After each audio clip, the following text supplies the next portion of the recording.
Welcome, Welcome. Housewives of True Crime. Hi. Hi. Well, it is, what is it? The week before Christmas. Y'all are, my husband hears me say y'all now, and he's like, dude, do you really? Are you saying y'all? And you say it and you live in California, so it's fine. That's right? true. But I was at Trader Joe's this week, and my absolute favorite thing comes out this time of year. Oh, what is And it? Jingle jangle? I'm going to give Peppermint it. batons? No, I'm going to show you. If you guys are listening or if you're watching on YouTube, you're going to see it. It's these cookies. Oh, your gingerbread cookies. Yeah, you like Oh those. my God. Yeah. They're frosted on one side, not frosted on the other. They taste freaking like magic. Yeah, I know you love those. I've eaten my fair share of cookies, and my Me husband too. brought it to my attention. What? Well, in a Did you roundabout tell him way. we actually, broke up with boyfriends if they talk to us This about is what he dessert? This is what he said. I was wearing a pair of jeans that I've had for years. And it's one of the few pairs of jeans that I have that don't have any rips in them. Because what can I say? I like my jeans ripped. Mm-hmm. I feel like they're styly. Yeah. Okay. My husband does not. My husband's a big old dork. I mean, he would be like tucking in his shirt every day if I let him. Okay. With the tie. So, yeah. So he says to me, wow, I like those jeans. And I said, yeah, I've had them for a long time now. And he says, and they still fit? Oh, That's what I said. yes. They Yeah. still fit.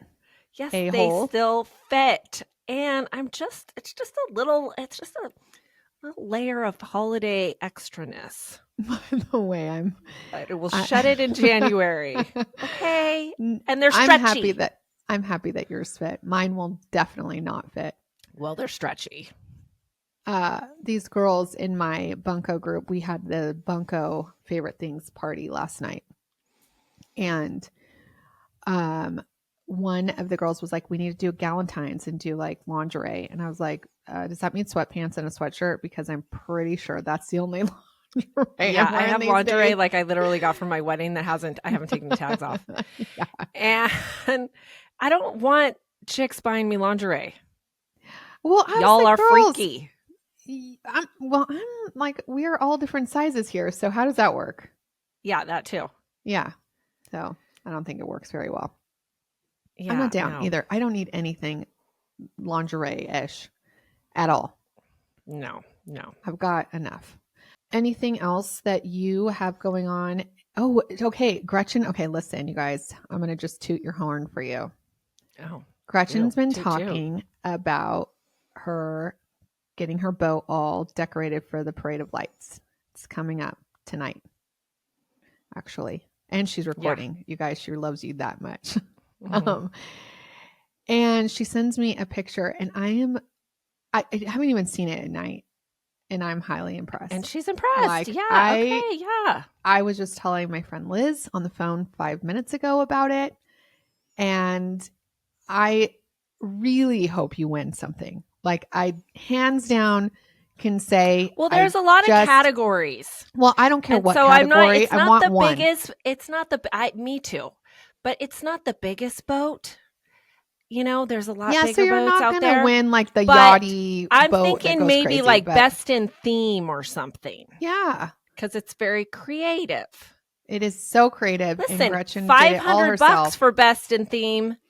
Runner up. That's what you get? Yeah.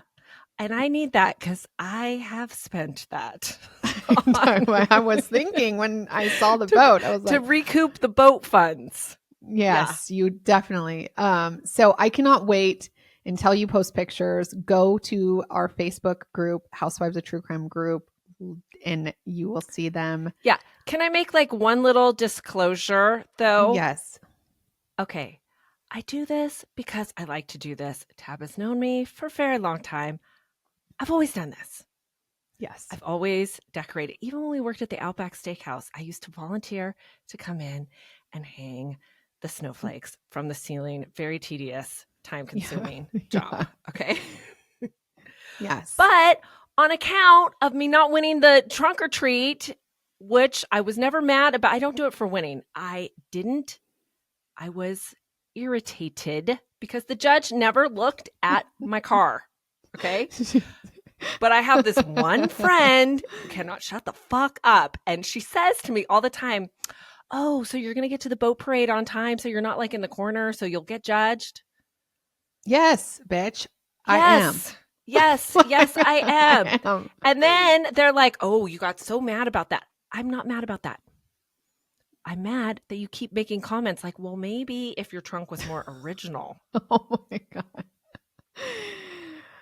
Well, it's not about original. Winning. If I'm mad that you don't get me. Oh my goodness. And so those people are coming on the boat and they better not take the fun out of it for me. No, they won't. Give them they couple keep cocktails like little or something. Yeah. Yeah. Cookies and cocktails. Does it get any better? No. Okay. I have to tell you something so funny that just happened. Okay. My son wears one of these watches, you know? Yeah, the Gab watch. That he can't do anything with it except for call me. Yeah. And whoever's in his phone. But it has like some setting that he just turned on recently that it calls me automatically if it senses a fall. Oh, okay. I think that's for like old people. Yeah, well, listen, it's kind of fun. So then you get to hear what I just listen in, dude. Yeah. And yesterday, what I heard him say was, which my son, sweetest boy in the world, okay, did not want to participate in the secret elf thing in class because he's like, then there's going to be an odd number of kids, and that's a problem. So I had to buy like 2 because otherwise he would not do it. Yeah. Okay. On the other hand, he's a little bit of a jerk. I hear him say, watch out, guys. I do jujitsu and my parents let me throw axes. Oh my God, that is so funny. He's such a character. After school, I'm like, what were you talking about, dude? He's like, well, I was playing tetherball. I'm like, so you were just like, first of all, you haven't been to jujitsu in a while. And second of all, they're plastic axes. Okay. He's like, they didn't need to know that. Yeah. So it went off. That was yesterday. It went off again today. And his teacher is so sweet. But again, I think she has another side to her because I heard her getting those kids in line. Oh, yeah. And I'm like, oh, feisty. We are not allowed to have those at our school. Like, they aren't allowed. Well, he usually has it in airplane mode. And so yeah, we're not even allowed that. Oh, really? But yeah. Well, listen, I'm not going to say anything because I'm kind of enjoying it. Yeah, I enjoy it too. All right. Are we going to enjoy your case today? Yes, yes, yes. Or no? Always. Okay. Okay. Today's case takes place in Davison, Michigan, which is a small town of around 5,000, not far outside Flint, Michigan. Davison looks quaint, and you can get a real cute house there for around $200,000. Christina, who went by Christie Harris, was living there at the age of 21 when she met Jason Harris, her future husband. Christie was the oldest of 3 girls that were raised by her mother, Kathy, and stepfather, Jim Mays. Christie's biological father had passed away when she was just 8 of cancer. Sad. Yeah, that's rough. That passing wasn't the only thing Christie struggled with. She had some extra tumultuous teen years that propelled her family to seek counseling, and Christie was diagnosed as bipolar. According to her mother and sisters, the years that she really struggled with her mental health were taxing, and she bounced between anxious and manic. But when there came a point and she was able to manage it, she was productive, fun, funny, life of the party. She was doing really well for herself at 21 when her relationship with Jason began. Jason, on the other hand, was not doing that well for himself. Jason was 25, unemployed, and going through a bitter divorce that involved custody of 2 young children who at that point Jason didn't have visitation with. Jason, that's a lot for a 25-year-old. Yeah. And like, get a job, right? Yes. Yeah, well, Christie was a positive force in Jason's life when he needed it. She kind of like whipped him into shape. She helped him get a job and get visitation with his kids, who she totally embraced. And eventually that visitation turned into regular stays with the children.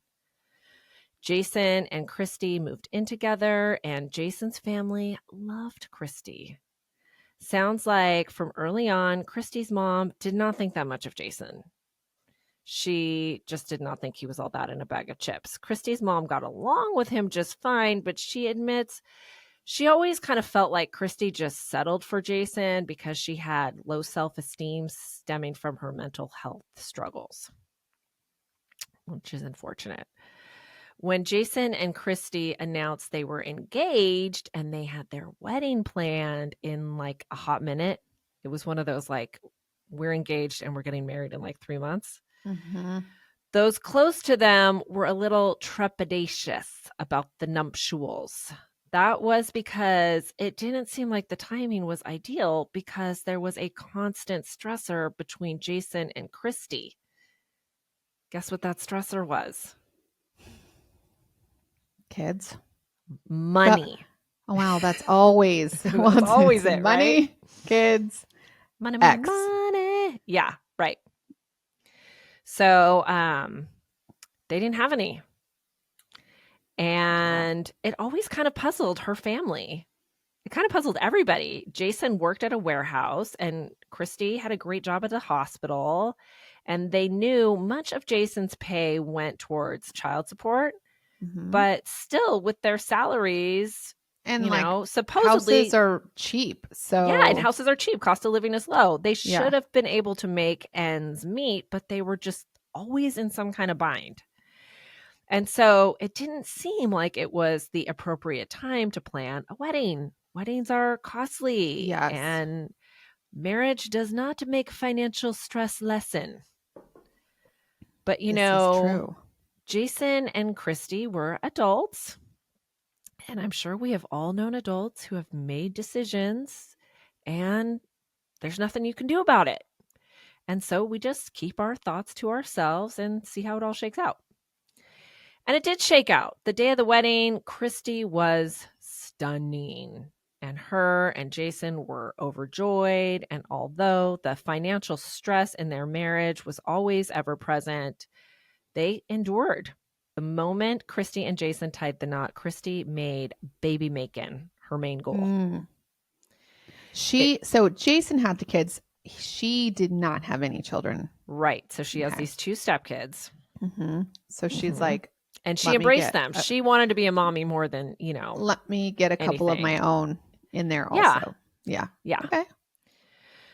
And, she's young, whatever. Yeah. So it ended up taking her a while. It ended up taking her 7 years to achieve. Yeah. But it's a lot. And, fertility treatments are really expensive. And it sounds like she went like more like the holistic route and, Yeah. So it took a while. Yeah. 7 years. But it happened. And when Christie gave birth to a healthy baby girl, she was over the moon. Christie had plenty of time to read all the books and, do all the things you do with your first, breastfeeding and making the baby food from scratch. Mm-hmm. We both did all that stuff with our first ones. Mm-hmm. I used to play the kids classical music. Oh, yeah. At nap time. Mm-hmm. And they didn't have gluten or sugar their entire first year of life. And now we eat Chick-fil-A like it's healthy because it's not pizza. Oh my gosh. I mean, your first kid, man, you just you think it's going to be like that with the 4th, 5th, 6th kid too. And After No. number 2, you're like, I can't Remember the even, like charts? can't Like, even they've breathe. had sweet potatoes. They haven't had avocado. You know? Yeah. Yes, I know. Yeah. Yeah. Okay. Well, Christie took great care of her baby girl. And, with that enthusiasm that I think partly comes from when you work extra hard to make a kid. And for sure, part just because that's who she was. 4 years after giving birth to her daughter in 2014, her and Jason welcomed another baby girl. They still struggled financially, but things were looking up because they had help from Christie's parents moving into a new, real cute house. Christie was 36 now, and after she gave birth this time, she felt different, overwhelmed. She worried her bipolar diagnosis would get the best of her. She had extreme anxiety, and so she took an extended maternity leave. Her anxiety did not get a break when she took a look-see at her husband/baby daddy, Jason's phone, and saw he had 2 female contacts in it that she was not familiar with. She then did exactly what I would do and took a look-see at the phone bill to see when he had contacted these female contacts. And it was all the time. It was like 1,000 text messages. And the real punch to the gut for Christie was that he had been communicating with these women literally while she was having her C-section. Oh, like while she's in the hospital. Like in the OR, which, by the way, it only takes like 20 minutes. So it's like you can't silence your phone. Stop. Come on. Yeah. It's not nice. Okay. So this is a problem. She shared her outrage and devastation with her family. This revelation that Jason had been having, side booze started making it make sense now, right? To Christie's family that had been like crunching the numbers for years and wondering, where is all the money going?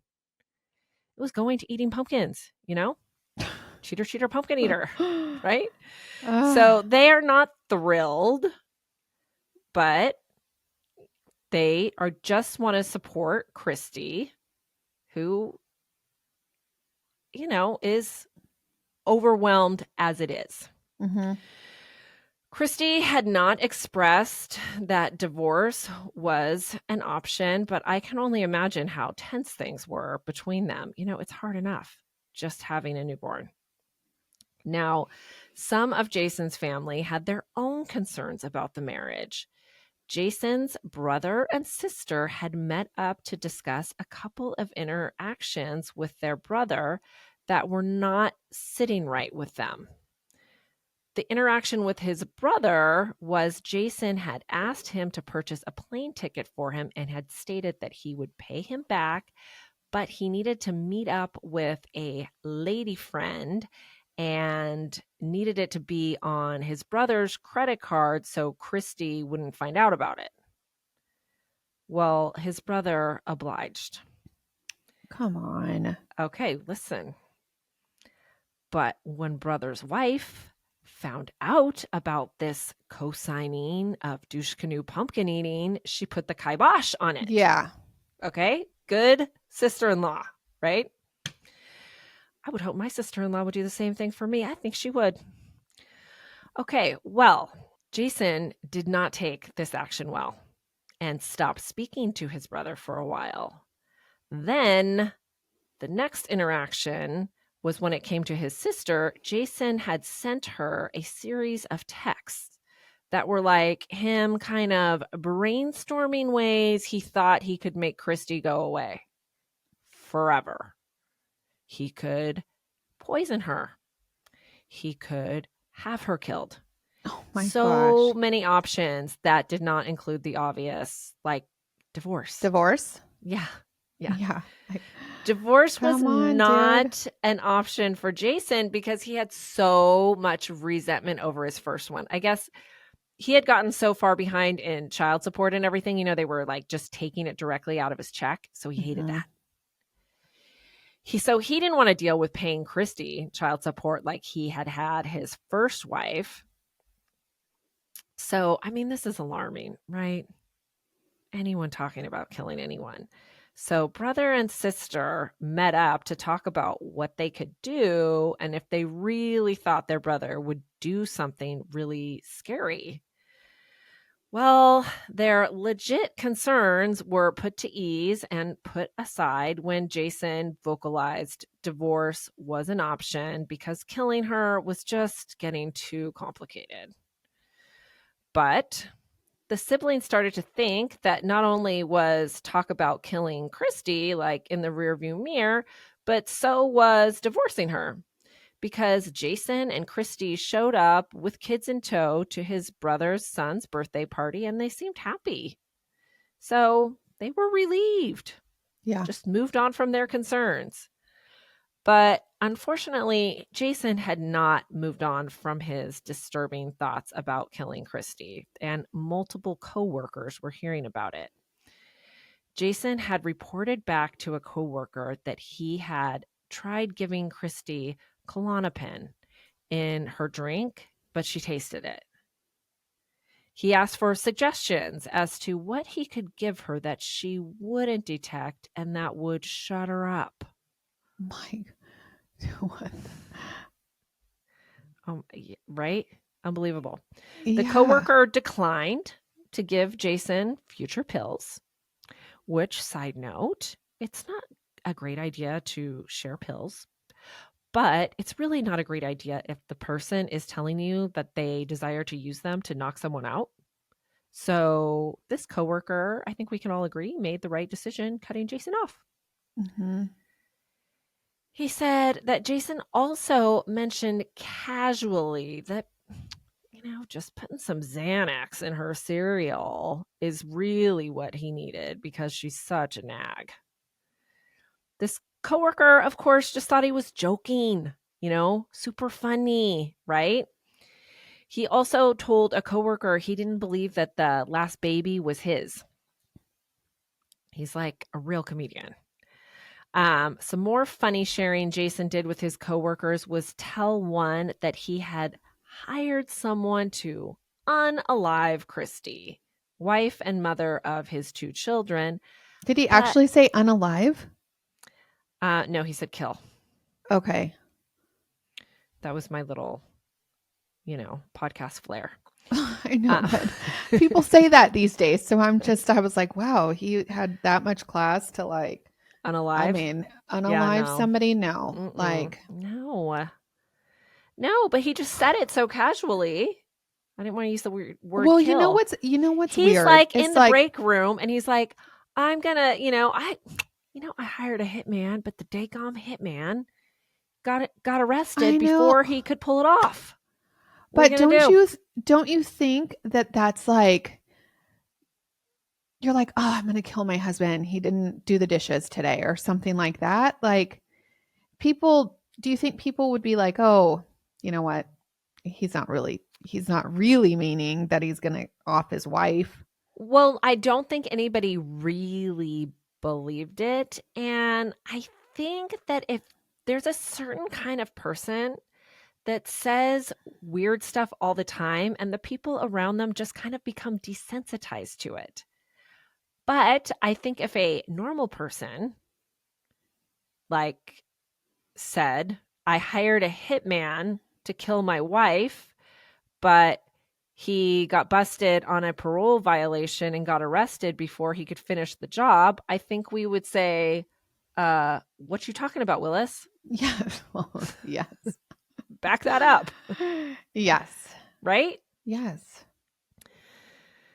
But I think Jason was probably the kind of guy that, it sounds like he's talking a lot. Yeah, it sounds like he is talking a lot. Yeah.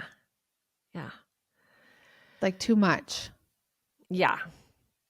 So it's hard to say definitively that Jason had slipped something to Christie, but in September 2014, Jason called his neighbor and asked her to check on Christie because he thought she might have overslept.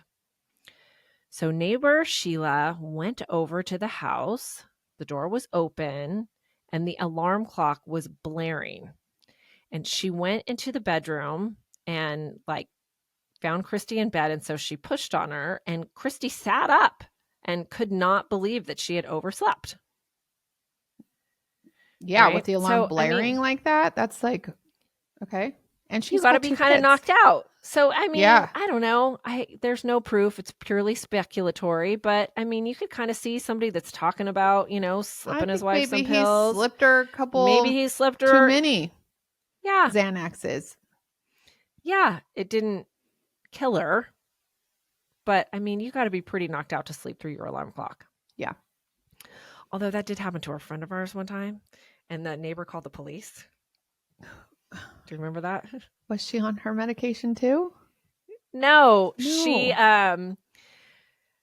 She called the police because she had complained to our friend before. This was in her 20s because she had heard her banging her boyfriend, no husband, and she yelled at her, like, I hear all of it, blah blah blah blah blah, and then the alarm was going off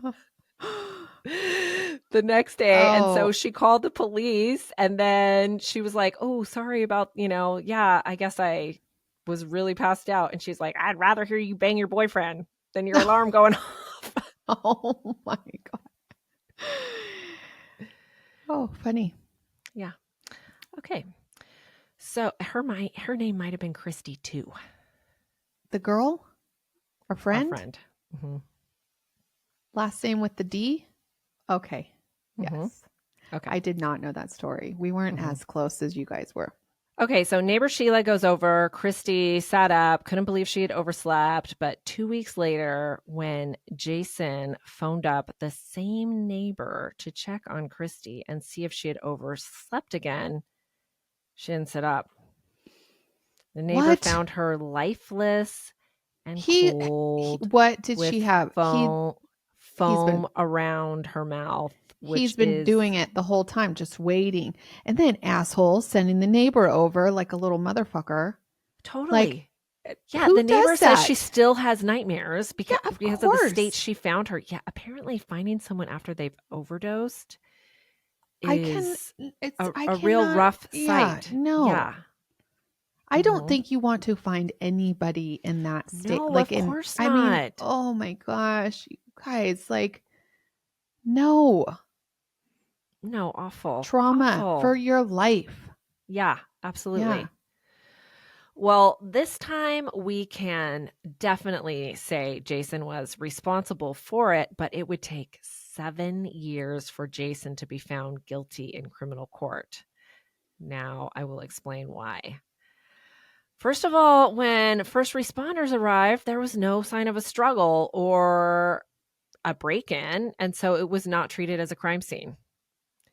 It was assumed this was just a random, tragic fluke or overdose, which would just be revealed in an autopsy.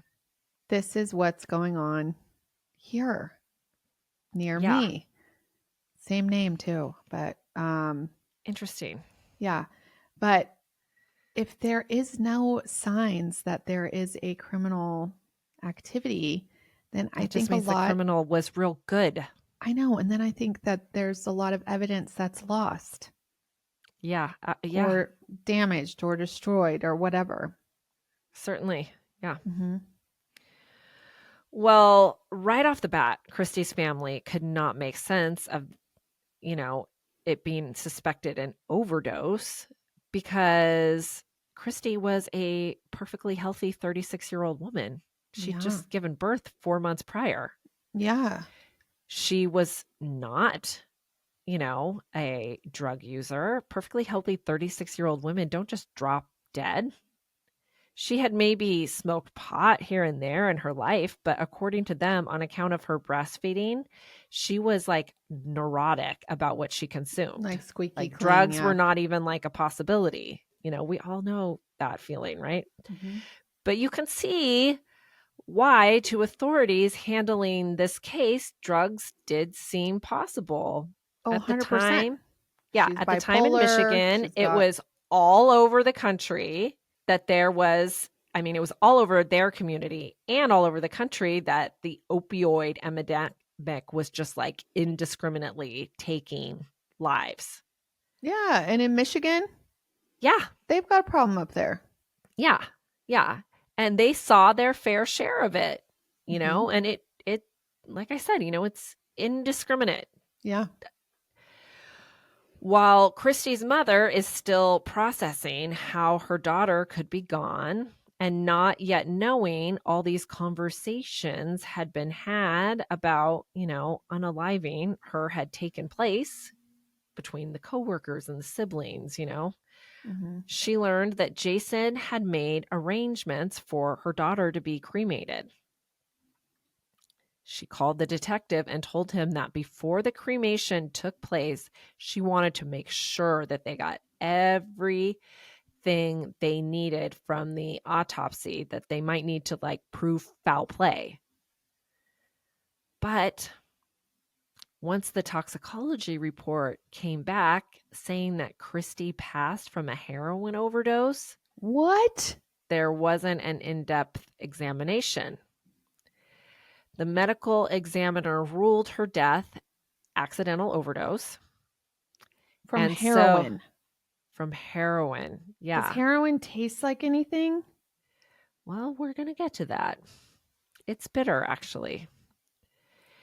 And so, from a law enforcement point of view, their hands were kind of tied Mhm. because the medical examiner has ruled it accidental overdose, and it appeared to them as such because there was no signs of a struggle or a break-in or anything, right? Yeah. So I guess they can still investigate it, but it's not like a priority, right? So it was assumed that Christie had ingested the heroin orally because there were no needle marks or smoking. You know, some people smoke heroin, paraphernalia, as well as no heroin at all found at the scene. So isn't that sus? Aren't they like, that's weird? Yes. Like, if girlfriend's a heroin user, I mean, I don't think ingesting So what it is. She ingested it, flushed it all down the toilet, and then didn't have any left? But I just don't think that people really ingest it. It's not like what people do they? Or do they? I mean, if You they are did, correct. You are correct. because it probably doesn't feel the same as like injecting it in your vein where you get this like euphoria or whatever. I've never done heroin. Well, me neither, but yeah, I but watched, yes, I watched the movies. Yes.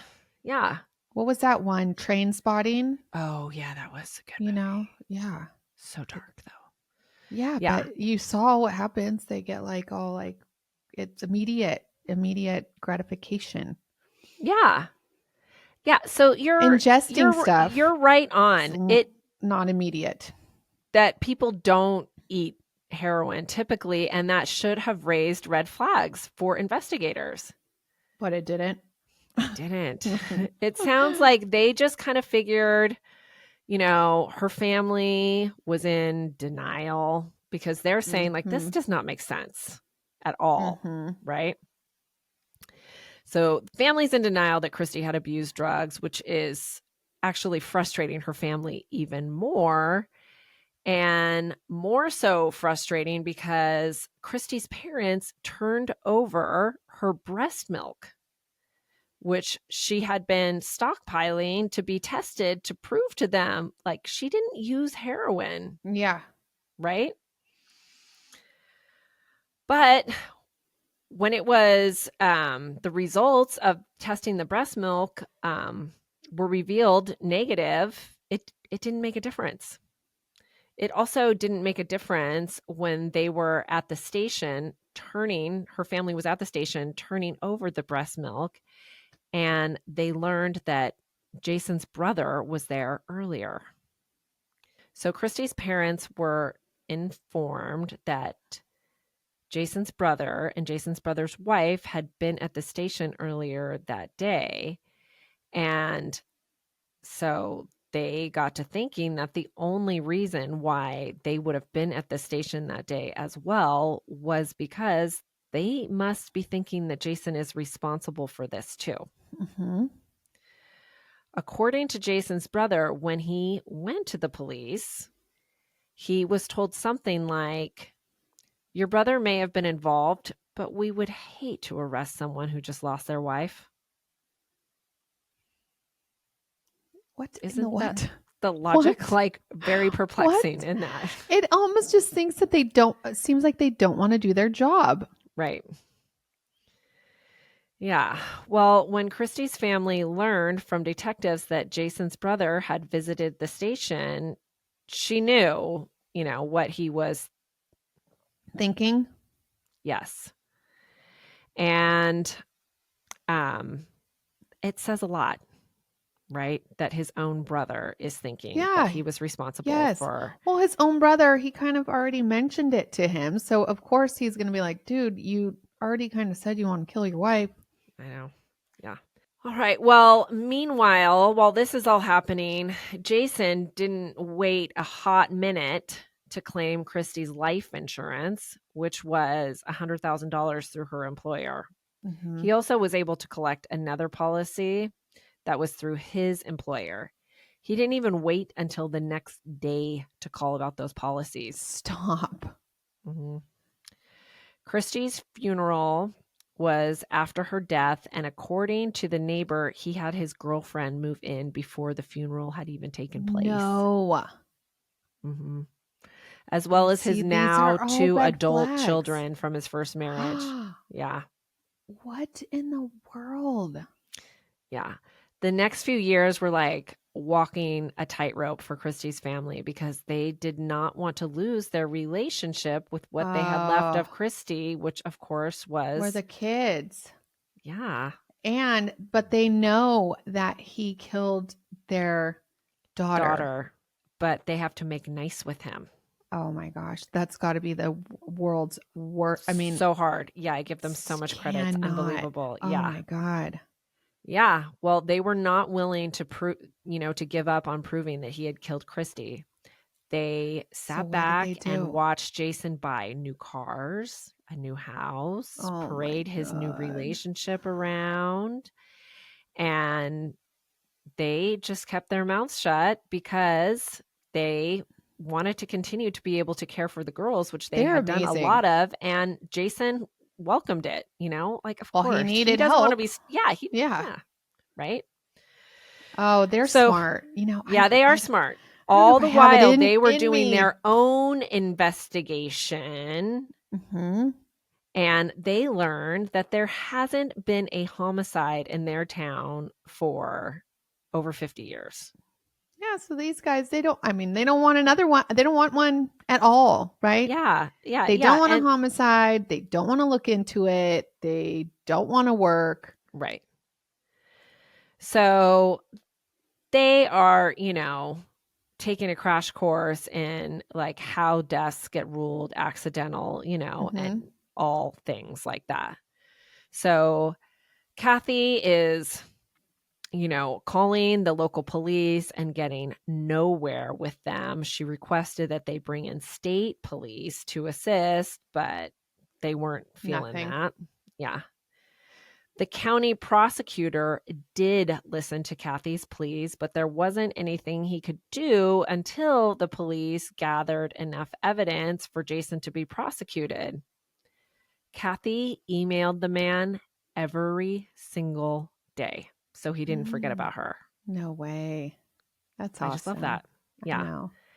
I can't imagine what that was like for her, continuously reaching out to anyone who would listen and then smiling at Jason at birthday parties like everything was just all good. That takes so much strength. Mm-hmm. She must have done a great job at it, as well as Christie's stepfather, who was kind of the techie of the family, because when Jason couldn't get his laptop to reboot, he handed it over to his former father-in-law to work on for him 3 years after Christie had passed. So he turned the hard drive over. The stepfather turned the hard drive over to the police. And on it, there was a picture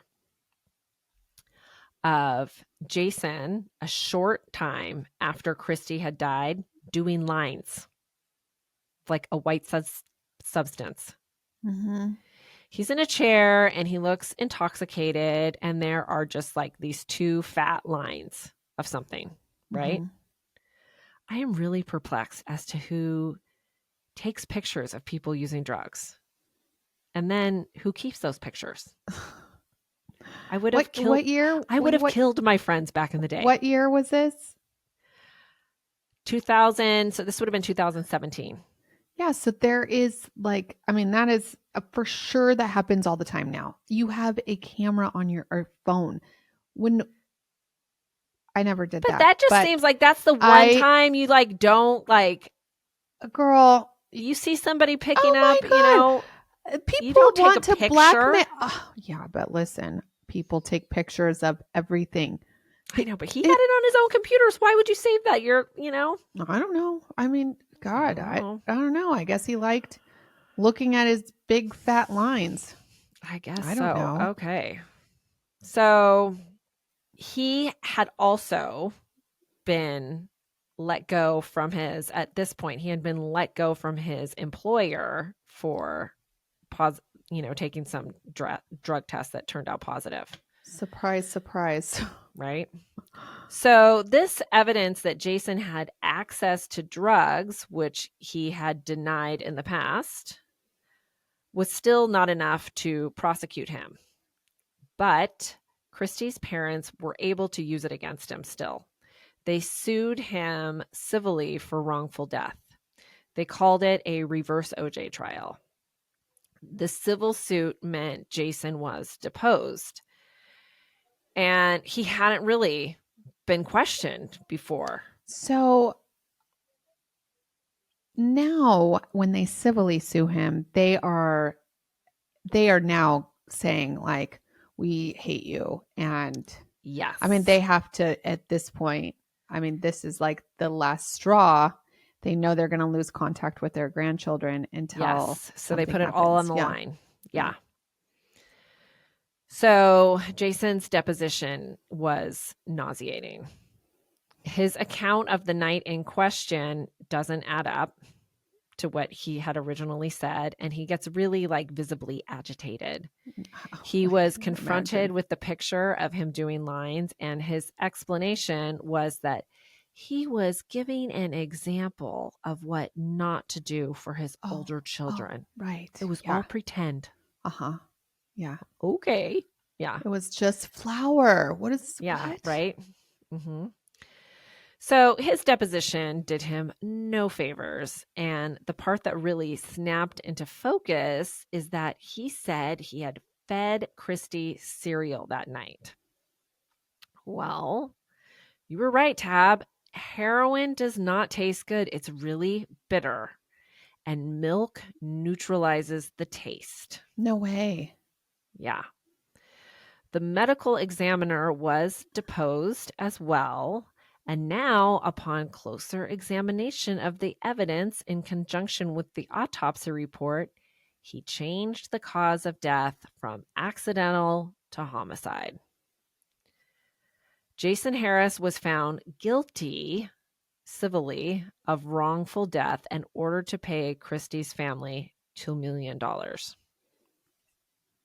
But even though he was found guilty, it's just civil court. So and he doesn't have the money. So, I mean, they're never going to get the money. Yeah. And so he's thinking it's over. So he walks out of the courthouse, whatever, pissed. But, the thing was that the medical examiner re-examining the causation, and now that they changed it to homicide for the cause of death, a investigation, a real one, ensued. And finally, Jason was charged 7 years after Christie died, because this whole thing took a real long time. God. Okay. Yeah. youngest is now 7.5. His oldest kids are adults. Yeah. Yeah. So he pled not guilty to murder at trial. At the trial, his brother testified for the Against him. prosecution. And he didn't just have to face his brother. Their mother and aunt and sister were all in the courtroom. What about all those people he worked with? Did anybody come forward? Yes, they testified. That's how I know what they said. Yeah. So, by the way, that sister that had previously met up with the brother to discuss that text conversation she had with Jason about killing Christie that was so disturbing. Mm-hmm. Well, she was just an onlooker. She didn't testify at trial because she had a memory lapse. Oh, right. You know how that happens. Because, yeah, right? that really happens during those kind of things. Actually, it's quite opposite. Usually you remember like every single thing. Yeah. Oh my gosh. Okay. Okay. The trial lasted 7 months. Wow. No way. It's like an OJ situation. Yeah, it really is. The case against Jason, based on the depiction of his character, is strong. I mean, it's not hard to prove he's, a douche canoe. A douche canoe. Right? Yeah. Okay. But in terms of actual evidence, it was not a slam dunk for the No. prosecution. The prosecutor said that they had to prove Jason was a drug user with access to drugs, and they were able to do that. There was clear evidence of that, but they didn't just have to do that. They also had to prove that Christie wasn't a drug user. Well, yeah. But I'm also like, even if he wasn't a drug user, there is something called the dark web where you can get things on a one-off chance that you wanted to like get some heroin. Well, how it kind of came into play in this case is because he had said repeatedly that the only drugs he had ever done were prescribed and pot. So if they can prove that he's a regular using drugs regularly, that shows he's a liar. Yeah. Well, he is a liar. Right? And what reason do you have for lying? So how they proved that Christie wasn't was the her breast milk that Yeah. they'd had this whole time. Yeah. Right? Yeah. I mean, thankfully, Christie had been pumping and storing her milk meticulously for the 4 months since she had given birth. Yeah. And so they had proof Yeah. she was drug-free. It was a landmark case in that regard, the way that breast milk was used as evidence. Christie's family, went through this trial in the back of their heads, knowing if he was not found guilty, they would lose access to the little girls. But thankfully, that did not happen. Now, do they have full custody of them? They do. Yeah. That's great. Jason Harris was found guilty and sentenced to life without parole. He is 50 currently and serving his sentence at Macomb Correctional Facility, which is a medium security prison. Based on my web sleuthing, it looks like the daughters Christie left behind are with their badass grandma, with whom, without her persistent fight, justice would not have happened. I mean, if they wouldn't have brought that civil suit and the medical examiner wouldn't have changed, the medical examiner would have never relooked at the cause of death and would have never changed it. And then there would have never been an investigation. Yeah. So good. Yeah. So good. I mean, and this family, they just kept, from the minute she died, they kept notes on everything he did, just like they have boxes of files. It's amazing. It is amazing. Yeah. So Clink Clink to Kathy for being such a disco biscuit, and, Clink Clink to her husband, to Christie's stepfather, who it's clear, he really loved her like she was his own and never gave up the fight for her until the end. Lastly, Jason filed an appeal based on ineffective counsel in February 2024, but it was denied. Denied. Okay. Well, rest in peace, Christie. I mean, what a bummer for your children. But I think it is a good thing that they do not have that father in their life anymore, because he was total douche, and he is one that needs to be away, because I could see him being a Black Widow. He really could have gotten away with it if it wasn't for that breast milk. Yeah. It's amazing. The breast milk, the prosecutor said, if they wouldn't have had it, they didn't think they would have had enough evidence. Yeah. Because like if you have a drug user husband, then you kind of like you just assume that he's got some loser friends that are around, and the wife could be a drug user too. And then you get kind of associated with that. Right. Yeah. Well, thanks so much, Gretchen, for that. I want to let y'all know that we are thankful for you. And if you listen to us on Patreon or Apple Clink Clink Club, we have a special gift for you. Just go to our Facebook group and you'll find a post that I posted, and then just text me there or put a little comment and I'll send you something. If you don't listen yet on Patreon or Clink Clink Club, now is the time. It is $5 a month, and we give you an extra case or extra episode every single week and an extra case a month. And it really is kind of a more personal experience with Gretchen and I. And it's a good way to support us. So head over to patreon.com/Housewives of True Crime, or go to Clink Clink Club on Apple. It's very easy. And then actually, if you listen on Spotify, it's very easy too. It's all intertwined right there for you to join. All right. So the next 2 weeks are Christmas and New Year's, and we hope you have a very Merry Christmas if that's what you celebrate. If you're celebrating Hanukkah, Happy Hanukkah. If you're celebrating any other religion, happy whatever you celebrate. We are here for unity, and we are happy for you for whatever you decide. And we just wish you joy and peace in your life.